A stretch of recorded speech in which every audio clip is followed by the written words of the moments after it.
Assalamualaikum warahmatullahi wabarakatuh. Eh, yang terhormat kepada Bapak Dr. Insinyur Heri Nurdiato, Eskom MTI, selaku dosen mata kuliah transformasi digital. Sebelum ke presentasi, perkenalkan nama saya Muhammad Dia Ulhak dengan NIM 2281334056 dengan akan mempresentasikan pengenalan program web. Baik.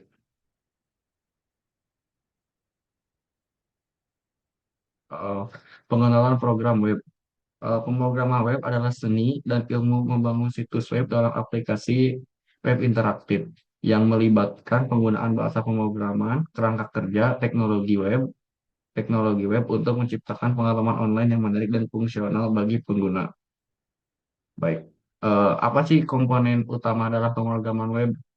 Eh, Idealnya, pemrograman web dilakukan oleh tiga program utama atau yang sering dijumpai banyak orang seperti HTML, CSS, sama dengan yang terakhir JavaScript.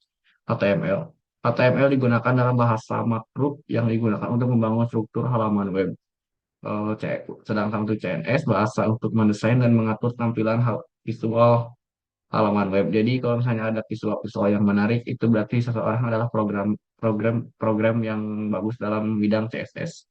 Yang terakhir, yang ketiga, JavaScript. Bahasa pemrograman yang digunakan untuk menambah interaktivitas dan dinamika pada halaman web.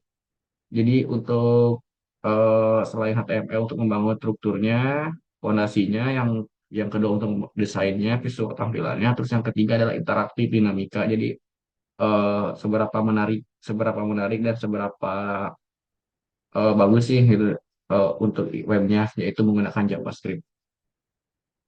Selanjutnya, bahasa pemrograman web. Bahasa pemrograman web itu ada empat. Yang pertama HTML. Apa tuh HTML? Hypertext Markup Language. Bahasa makro pada struktur dan konten halaman web. Jadi itu merupakan konten awal langkah utama dari program tersebut. Dua, CSS. Casting Style Sheet. Bahasa untuk mendesain tampilan dan tata letak halaman web. Terus yang ketiga, JavaScript. Bahasa pemrograman untuk membuat halaman web lebih interaktif dan terasa lebih hidup. Yang keempat, PHP, Python, Ruby, dan lain-lain. Bahasa pemrograman server side untuk logika yang dinamis. Jadi untuk menampilkan logika-logika, mungkin dalam program itu ada logika main game, seperti dinamis ya pergerakannya kayak gimana, itu sudah diatur oleh program tersebut, oleh PHP, Python, Ruby, dan lain-lain. Yang selanjutnya adalah struktur desain HTML. HTML terbagi menjadi tiga struktur dasar, yaitu elemen HTML, adalah blok-blok bangun dasar yang membentuk struktur halaman web. Jadi adalah fondasi utama untuk halaman-halaman web. Kedua, atribut HTML merupakan informasi tambahan yang dapat ditambahkan ke elemen HTML. Jadi elemen sebagai pelengkap, menghias, dan mempercantik halaman web tersebut. Ketiga, struktur dokumen. Organisasi logis dan elemen HTML dalam dokumen web. Jadi untuk menyimpan data-data struktur dokumen dalam pemrograman tersebut. Selanjutnya adalah gaya dan tata letak dengan CSS. Yang pertama adalah selektor CSS. Apa sih kegunaan selektor CSS? Memilih elemen HTML yang akan diterapkan pada gaya-gaya tersebut. Kedua adalah properti dan nilai, mengontrol berbagai aspek tampilan visual seperti warna, font, dan tata letak. Ketiga, cascading, mekanisme di mana gaya diterapkan secara bertahan berdasarkan prioritas. Jadi mekanisme tersebut merupakan gerakan yang dinamis cek sebagaimana program yang inginkan, yang dimau. Terus respon desain.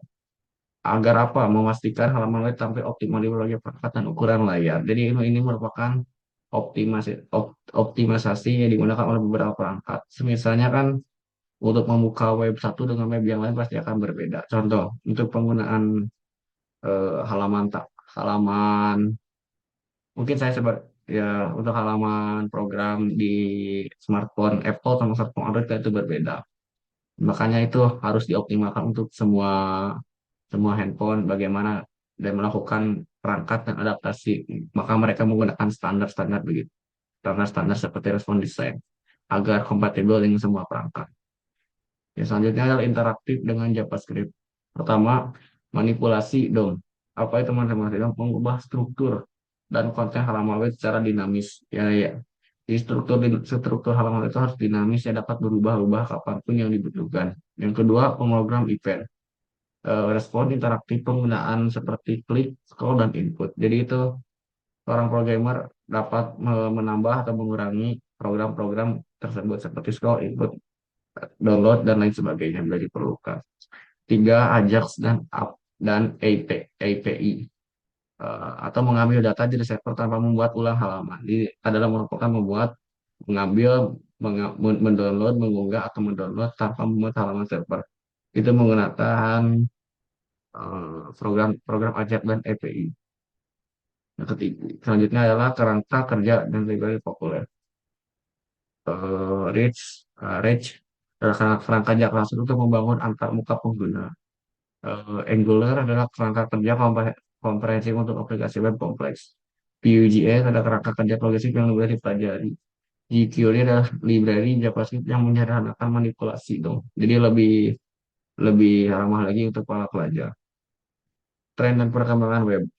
Single page application, SPAS, aplikasi web modern yang membuat seluruh konten dalam satu halaman. Headless CMS, memisahkan konten dari tabel fleksibel dan skalabilitas. WebAssembly, bahasa komplikasi yang memungkinkan eksekusi kode di browser dan cepat. Progressive Web Apps atau PWAS, aplikasi yang memberikan pengalaman pengalaman bagi pengguna seperti aplikasi dalam bentuk mobile. Baik, itu itu merupakan presentasi dari saya. Ya baiklah, kita saatnya tiba di penghujung presentasi. Terima kasih kepada Bapak dosen. Terima kasih kepada Bapak dosen atas perhatiannya. Mohon lebih bila ada kelebihan atau kekurangan dari saya, mohon maaf. Cukup sekian dari saya. Saya pamit undur diri. Wassalamualaikum warahmatullahi wabarakatuh.